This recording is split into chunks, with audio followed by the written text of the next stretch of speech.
Once upon a time, in the grand kingdom of Odara, lived a young and headstrong princess named Amara. Her beauty was known throughout the land, yet it was her courage and curiosity that truly set her apart. While other royal daughters were content within the castle, Amara dreamed of adventure and freedom. One day, King Adawale, Amara's father, gathered the court to announce her engagement to Prince Bayo, the son of a powerful neighboring king. Amara was stunned. She barely knew this prince, and while he was known to be kind and noble, he was not the man her heart longed for. Her heart wanted freedom, not duty. Late that night, as silence blanketed the castle, Amara made a bold decision. She quietly packed a bag, wrapping herself in a simple cloth to avoid recognition, and slid through a hidden passage in the castle wall. Amara ran through the dark, misty woods, her heart racing with a mix of fear and excitement. She didn't know where she was headed, only that she had to find a life that was her own. Days turned into weeks as Amara traveled from village to village.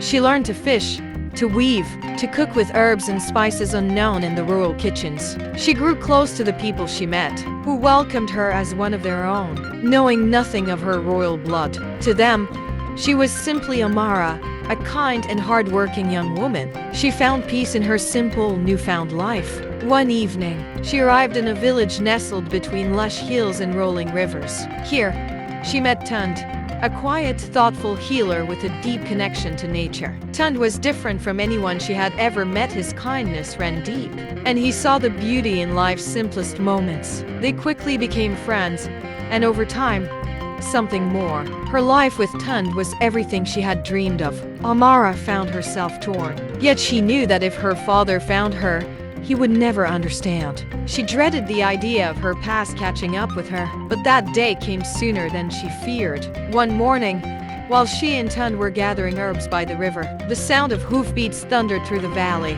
Amara turned, her heart sinking.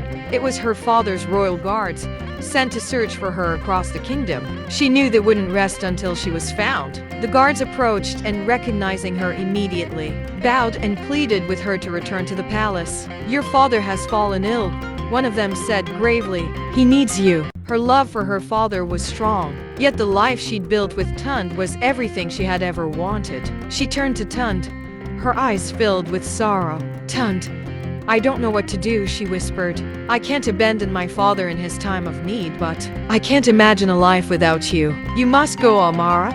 This is a decision only you can make." Reluctantly, she returned with the guards, leaving Thund and the life they had shared behind. Her father's condition improved with her return, and her days became filled with royal duties once more. Though she felt an emptiness, she knew she had made the right choice. Time passed, and she settled back into the life of a princess, her memories of Thund lingering like a bittersweet dream. Years later, on the day she was to be crowned queen, an old traveler arrived in the kingdom. Amara, now mature and wise beyond her years, greeted the visitor in the royal hall. As the man lifted his head, her breath caught. It was Thund, his face older but his eyes as warm as ever. In that moment, but also be the woman she had become in her travels, Amara realized that life had not given her a simple choice between love and duty. She could now see that true freedom lay in choosing both a life in which she could be queen, and as she walked toward Thund,